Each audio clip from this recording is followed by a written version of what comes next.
Hi dears, welcome back to my channel.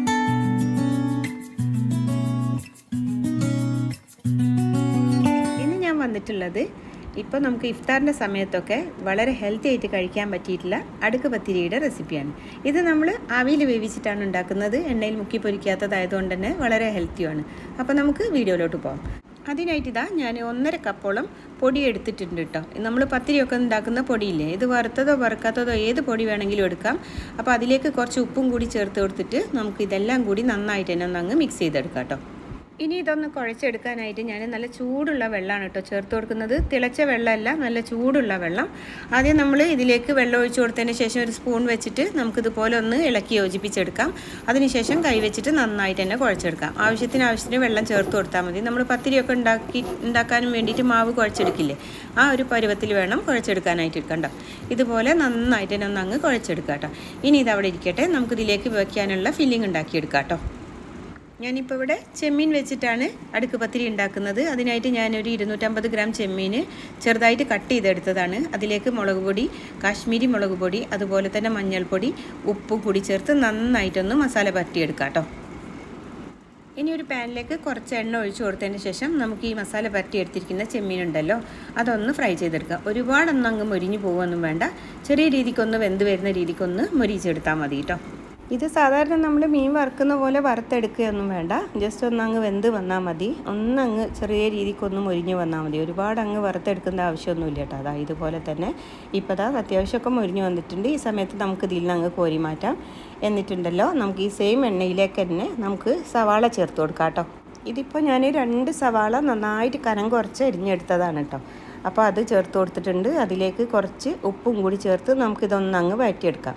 അത്യാവശ്യമൊക്കെ ഒന്ന് അങ്ങ് വാടി വരുന്ന സമയത്ത് നമുക്കിലേക്ക് ഇഞ്ചി വെളുത്തുള്ളി പേസ്റ്റ് അല്ലെങ്കിൽ ചെറുതായിട്ട് പൊടിയായിട്ട് അരിഞ്ഞത്, അതുപോലെ തന്നെ കറിവേപ്പില പച്ചമുളകും കൂടി ചേർത്ത് കൊടുത്ത് വീണ്ടും നമുക്ക് ആ ഒരു പച്ചമസാലയുടെ മണം ഒന്ന് മാറുന്ന വരെ നന്നായിട്ട് തന്നെ ഒന്നും കൂടി അങ്ങ് വഴറ്റിയെടുക്കാം. ഇനി ഇതിൽ ചേർത്ത് കൊടുക്കാനായിട്ട് തേങ്ങ വെച്ചിട്ടൊരു ചമ്മന്തിയും കൂടി ഉണ്ടാക്കണം. തേങ്ങയും ചെറിയുള്ളിയും കാശ്മീരി മുളക് പൊടിയും ഉപ്പും കൂടി ചേർത്ത് നമ്മളൊന്നങ്ങ് ഒതുക്കിയെടുക്കാം. നന്നായിട്ട് അങ്ങ് അരഞ്ഞു പോകുമൊന്നും വേണ്ട കേട്ടോ. എന്നിട്ട് നമ്മൾ വഴറ്റി വെച്ചിരിക്കുന്ന നമ്മുടെ ഒരു ഫില്ലിംഗ് ഇല്ലേ, അതിലേക്ക് അങ്ങ് ചേർത്ത് കൊടുത്തിട്ട് വീണ്ടും നന്നായിട്ട് തന്നെ ഒന്നും കൂടി എല്ലാം കൂടെ ഒന്നങ്ങ് മിക്സ് ചെയ്തെടുക്കാം കേട്ടോ. തേങ്ങ അതിൽ കിടന്ന് നന്നായിട്ട് തന്നെ ഒന്നങ്ങ് മിക്സ് ആയതിൻ്റെ ശേഷം ഉണ്ടല്ലോ നമ്മൾ വറുത്ത് മാറ്റി വെച്ചിട്ടുണ്ട് ചെമ്മീൻ, അതും കൂടി ഇതിലേക്ക് ചേർത്തിട്ട് എല്ലാം കൂടി വീണ്ടും ഒന്നങ്ങ് മിക്സ് ചെയ്തെടുത്താൽ നമ്മുടെ ഫില്ലിംഗ് റെഡി ആയിട്ടുണ്ട്. അപ്പോൾ ഇത്രയേ ഉള്ളൂ. നമ്മുടെ ചെമ്മീൻ വെച്ചിട്ടാണ് നമ്മൾ ഈ ഒരു അടുക്ക് പത്തിരി ഉണ്ടാക്കുന്നത്. ഇത് നിങ്ങൾ ചിക്കൻ വെച്ചിട്ടോ ബീഫ് വെച്ചിട്ടോ എന്താ നമുക്ക് ഇഷ്ടമുള്ളത് വെച്ചിട്ട് ഉണ്ടാക്കാം. എന്നാലും ഫിഷ് ആകുമ്പോൾ ഒന്നും കൂടി ടേസ്റ്റാണ്. അതുകൊണ്ടാണ് ഞാൻ ചെമ്മീൻ വെച്ചിട്ട് ഉണ്ടാക്കുന്നത് കേട്ടോ. ഇനി എല്ലാം നന്നായിട്ട് തന്നെ മിക്സ് ആയതിൻ്റെ ശേഷം ഇതിലേക്ക് നമുക്ക് 1 സ്പൂണോളം കുരുമുളക് പൊടിയും അതുപോലെ തന്നെ 1/2 ടീസ്പൂണോളം ഗരം മസാലപ്പൊടിയും കൂടി ചേർത്ത് വീണ്ടും ഒന്ന് മിക്സ് ചെയ്തെടുത്തതിൻ്റെ ശേഷം നിങ്ങളുടെ കയ്യിൽ മല്ലിയില ഉണ്ടെങ്കിൽ അതും കൂടി ചേർത്ത് കൊടുത്ത് നമുക്ക് ഫ്ലെയിം ഓഫ് ചെയ്യാം കേട്ടോ. ഇനിയിപ്പോൾ ഈ ഒരു പത്തിരി ഞാൻ ഉണ്ടാക്കിയെടുക്കുന്നത് വാഴയുടെ ഇലയിലാണ്. അപ്പോൾ അത് ഞാൻ കട്ട് ചെയ്ത് നന്നായിട്ട് കഴുകി വൃത്തിയാക്കി എടുത്തിട്ടുണ്ട്. ഇനി വാഴയില ഇല്ലാന്നുണ്ടെങ്കിൽ ഫോയിൽ പേപ്പർ വെച്ചിട്ട് നമുക്ക് ഉണ്ടാക്കിയെടുക്കാം കേട്ടോ. അപ്പോൾ ഇതിൽ നമുക്കൊന്ന് എണ്ണ തടവി കൊടുക്കാം. അതിനായിട്ട് കുറച്ച് എണ്ണ ഒഴിച്ച് കൊടുത്തതിന് ശേഷം ഞാൻ എല്ലാ ഇലയിലും ഇതേപോലെ ഒന്ന് തടവി കൊടുക്കുന്നുണ്ട് കേട്ടോ. ഇനി നമ്മൾ നേരത്തെ കുഴച്ചെടുത്തിട്ടുള്ള പൊടിയില്ലേ, അതിൽ നിന്നും ചെറിയൊരു ബോളാക്കി എടുത്തിട്ട് അത് നമുക്ക് ഈ വാഴയുടെ ഇലയിൽ വെച്ചിട്ട് നന്നായിട്ട് തന്നെ ഒന്നങ്ങ് പരത്തിയെടുക്കാം. നന്നായിട്ട് കനം കുറഞ്ഞിട്ട് വേണം പരത്തിയെടുക്കാനായിട്ട്. കാരണം എന്താണെന്ന് വെച്ചാൽ ഇതിൽ നമ്മൾ അടുക്ക് പത്തിരിയാണ്. ഒരു പത്തിരിയുടെ മേലെ 1-2 പത്തിരി വയ്ക്കുന്നുണ്ട്. അതുകൊണ്ട് ഭയങ്കര കട്ടിയിലായിട്ടുണ്ടെങ്കിൽ പത്തിരിക്ക് ടേസ്റ്റ് ഉണ്ടാവില്ല. അതുമല്ല നമുക്ക് കഴിക്കുമ്പോൾ നല്ല ബുദ്ധിമുട്ടും ആവും.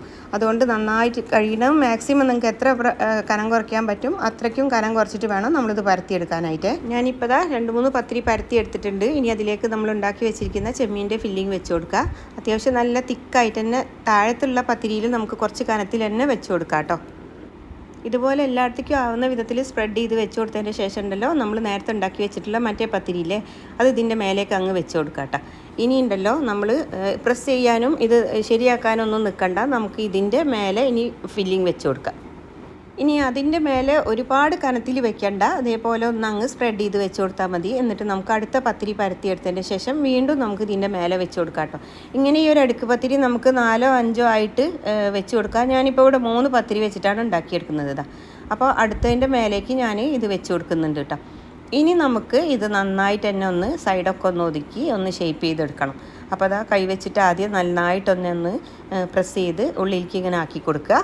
അതിനുശേഷം ഉണ്ടല്ലോ ഞാൻ ഈ വീഡിയോയിൽ ചെയ്യുന്ന പോലെ ഇതുപോലെ ഒന്ന് ചെയ്ത് കൊടുക്കട്ടെ. എന്നാലാണ് നമുക്കിത് റൗണ്ട് ഷേപ്പായിട്ട് കിട്ടുള്ളൂ. കാരണം പത്തിരി 2-3 എണ്ണമായിട്ടാണ്. അതുകൊണ്ട് നമ്മളിതാ ഇതുപോലെ ഒന്നങ്ങ് ചെയ്ത് കൊടുക്കുക. ഇനി ഒരു ഫോർക്ക് വെച്ചിട്ടുണ്ടല്ലോ, ഇതുപോലെ നമ്മൾ സൈഡിൽ ചുറ്റുഭാഗത്തും ഒന്നിങ്ങനെ ലൈൻസ് ഇട്ട് കൊടുക്കുക കേട്ടോ. ഇത് വെറുതെ നമുക്കൊരു ഭംഗിക്ക് വേണ്ടിയാണ്. അതുപോലെ തന്നെ ഇത് നമ്മളിങ്ങനെ ചെയ്യുമ്പോൾ പത്തിരിയൊക്കെ ഒന്നിച്ച് അങ്ങ് ആയി കിട്ടുകയും ചെയ്യും കേട്ടോ. അപ്പോൾ അതാ ഇതുപോലെ ഒന്ന് ചെയ്തെടുത്താൽ മതി. അതിനുശേഷം ഞാൻ ഇതിൻ്റെ മേലെ ഇതുപോലെ ഒന്ന് ഫോക്ക് വെച്ചിട്ട് ഒന്നങ്ങ് വരച്ച് കൊടുക്കുന്നുണ്ട് കേട്ടോ. അപ്പോൾ ഇത് ആവിയിൽ വെന്ത് വരുമ്പോൾ നല്ല ഭംഗിയിൽ പൂ പോലെ ഇരിക്കും. അപ്പോൾ അതാ ഇനി നമുക്ക് ആവി ചെമ്പിലേക്ക് വെച്ച് കൊടുക്കാം. എന്നിട്ടുണ്ടല്ലോ ഇതിൻ്റെ മേലേക്ക് ഞാനൊരു തണ്ട് കറിവേപ്പിലയും കൂടി വെച്ച് കൊടുക്കുന്നുണ്ട് കേട്ടോ.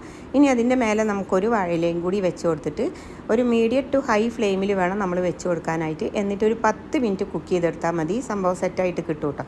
അപ്പോൾ അതാ ഞാൻ ആവിച്ചെമ്പ് അടച്ച് വെച്ച് കൊടുക്കുന്നുണ്ട്. ഇനി നമുക്കൊരു 10 മിനിറ്റ് കഴിഞ്ഞിട്ട് തുറന്ന് നോക്കാം. ഇപ്പോൾ ദാ ഒരു 10 മിനിറ്റ് കഴിഞ്ഞിട്ടുണ്ട്. നമ്മുടെ പത്തിരിയൊക്കെ നന്നായിട്ട് വെന്ത് വന്നിട്ടുണ്ട്. ഈ ഒരു ഇല എടുത്ത് മാറ്റുമ്പോൾ ശ്രദ്ധിക്കണം, ആവി കയ്യിലേക്ക് കയറാതെ നോക്കണം കേട്ടോ. അപ്പോൾ ദാ നമ്മുടെ പത്തിരി നല്ലൊരു സ്മെല്ലൊക്കെ വരുന്നുണ്ട് കേട്ടോ. കണ്ടോ, നമ്മളിങ്ങനെ വരച്ച് കൊടുത്ത കാരണം നല്ലൊരു ഷേപ്പിൽ നിൽക്കും. അതിന് വേണ്ടിയിട്ടാണ് ഞാൻ മേലെ ഫോർക്ക് കൊണ്ട് വരച്ച് കൊടുത്തത്.